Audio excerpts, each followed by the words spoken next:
সময় বয়ে যায় নদীর মতো, শরীরে পড়ে বার্ধক্যের ছাপ, কিন্তু কিছু মানুষ সময়ের গতিকে থমকে দিতে জানেন। তারা প্রমাণ করেন ইচ্ছাশক্তি আর মেধার কাছে বয়স হার মানতে বাধ্য। দাবার ৬৪ ঘরে যাদের আঙুলগুলো আজও সমান ক্ষিপ্রতায় ঘুঁটি চালায়, তাদের কাছে ৮০ কিংবা ৮১ কেবল ক্যালেন্ডারের পাতা মাত্র। তেমনি এক জীবন্ত কিংবদন্তির গল্প এটি, যিনি জীবনের পরন্ত বিকেলে দাঁড়িয়েও দাবার বোর্ডে গড়ে চলেছেন রাজকীয় সব উপাখ্যান।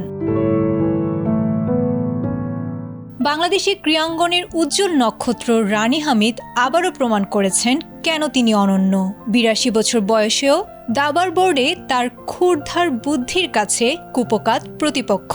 সম্প্রতি শেষ হওয়া মহিলা দাবা লিগে তার দল বাংলাদেশ আনসার ও ভিডিপি অপরাজিত চ্যাম্পিয়ন হওয়ার গৌরব অর্জন করেছে।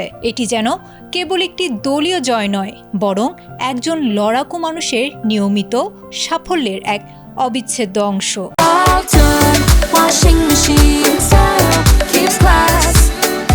গত মৌসুমে বাংলাদেশ পুলিশের হয়ে শিরোপা ছুঁয়েছিলেন।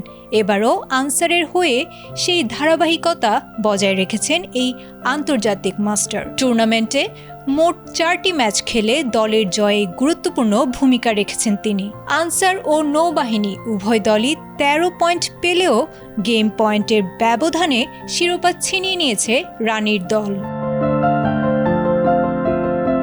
আনসার দলের নুসরাত জাহান আলো, শারমিন সুলতানা শিরিনদের মতো তরুণদের সঙ্গে অভিজ্ঞতার রসদ নিয়ে মাঠ কাঁপিয়েছেন তিনি। বিপরীতে নৌবাহিনীর হয়ে আহমেদ ওয়ালিজা ও ওয়াদিফা আহমেদরাও দুর্দান্ত লড়াই দিলেও রানীর অভিজ্ঞতার সামনে শেষ পর্যন্ত সন্তুষ্ট থাকতে হয়েছে রানার্স আপ হয়েই।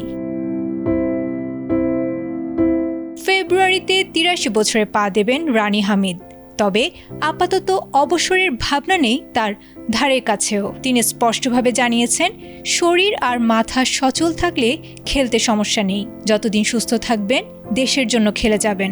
এই অদম্য মানসিকতা কেবল দাবার বোর্ডেই নয়, বাংলাদেশের পুরো ক্রীড়াঙ্গনের জন্য এক বিশাল অনুপ্রেরণা। রানী হামিদ শিখিয়েছেন, জয়ের ক্ষুধা থাকলে বার্ধক্য কখনো বাধা হয়ে দাঁড়াতে পারে না। আয়েশা আক্তার, এটিএন বাংলা।